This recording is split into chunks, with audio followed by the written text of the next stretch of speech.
Assalamualaikum warahmatullahi wabarakatuh. Nama saya Maria Ulfah dari kelas 3D Farmasi.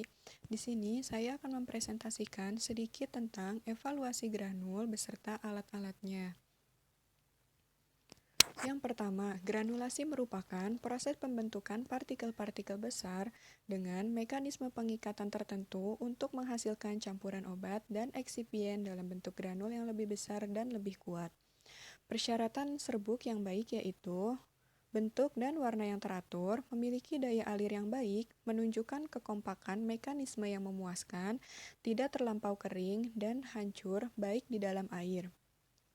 Untuk memenuhi karakteristik suatu sediaan granul, maka diperlukan serangkaian evaluasi atau pengujian terhadap sediaan.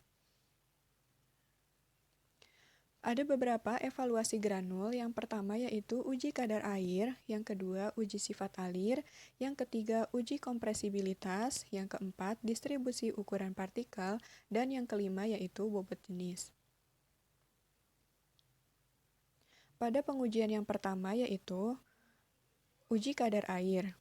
Tujuan dari uji kadar air yaitu untuk mengetahui kadar air yang tertinggal di dalam granul. Nama alat yang digunakan adalah heating driving oven. Syarat dari kelembaban granul yaitu 2-4%. Rumus yang digunakan W0 dikurang W1 per W0 dikali 100%, di mana W0 merupakan bobot granul awal dan W1 merupakan bobot setelah pengeringan. Adapun prosedur yang dapat dilakukan adalah sebagai berikut. Yang pertama, timbang granul sebanyak 5 gram, kemudian tempatkan dalam wadah alat Moster Balance.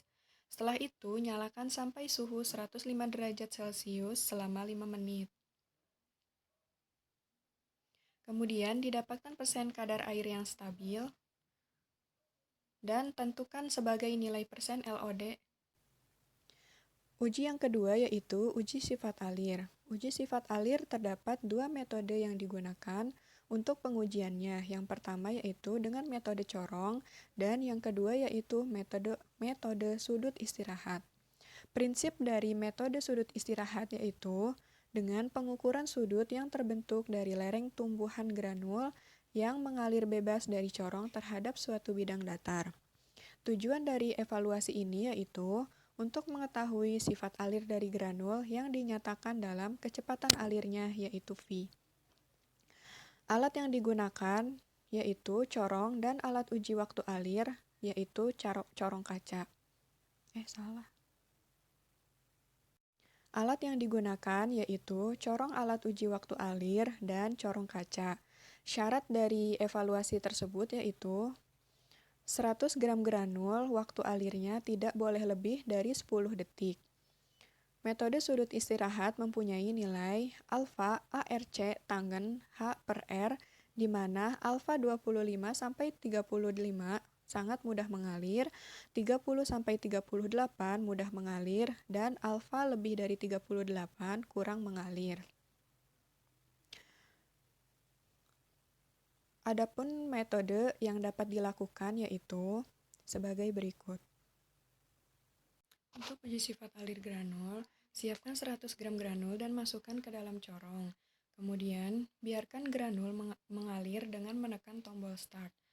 Granul dikatakan memiliki sifat alir yang baik apabila setiap 100 gram massa granul waktu alirnya tidak lebih dari 10 detik. Untuk evaluasi yang ketiga yaitu uji kompresibilitas. Uji kompresibilitas memiliki tujuan yaitu untuk menentukan sifat alir dari granul dan memiliki syarat yaitu jika persen pemampatan kurang dari 20%, keteraturan fabrikasi akan tercapai. Alat yang digunakan yaitu jolting volumetry.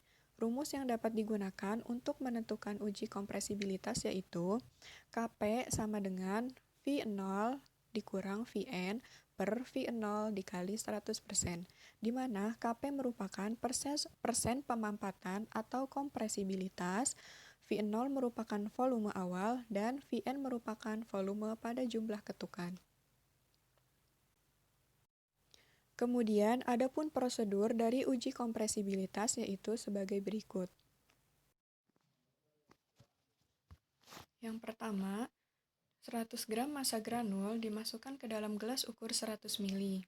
Ketuk-ketuk sebentar agar rata, kemudian naikkan ke alatnya.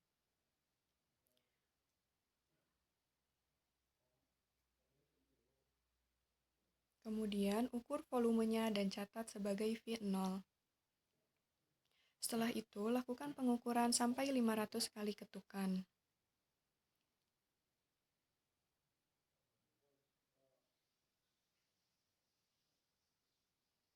Kemudian, ukur volumenya dan catat sebagai V1.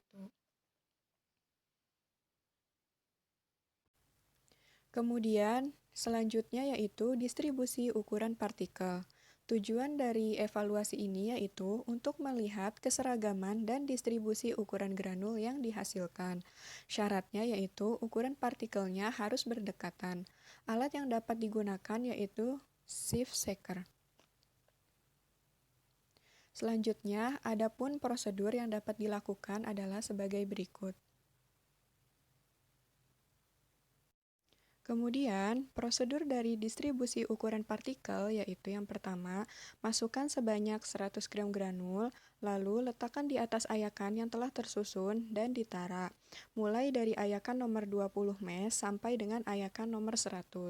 Setelah selesai pengujian, masing-masing hasil ayakan ditimbang kembali dan dihitung distribusi granul pada tiap-tiap ayakan dalam bentuk persen.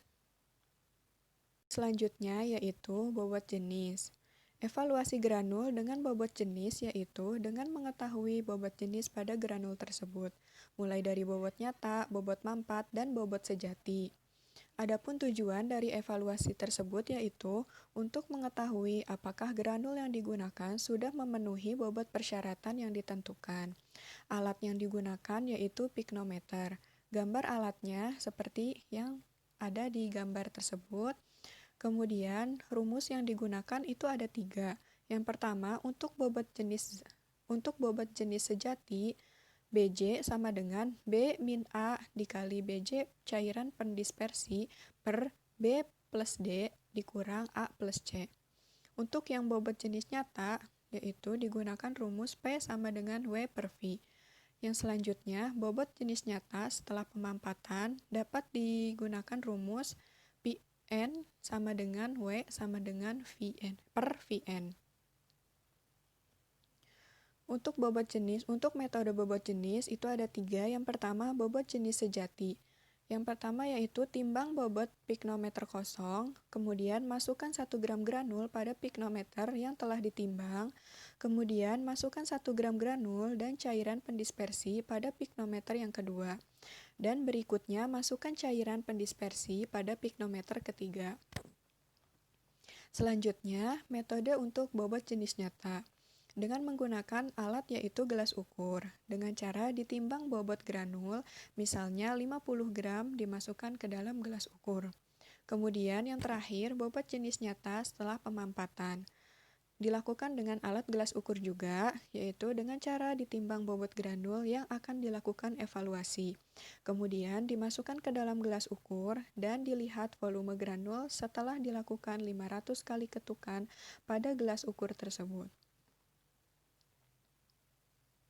Sekian presentasi dari saya, selebihnya mohon maaf. Assalamualaikum warahmatullahi wabarakatuh.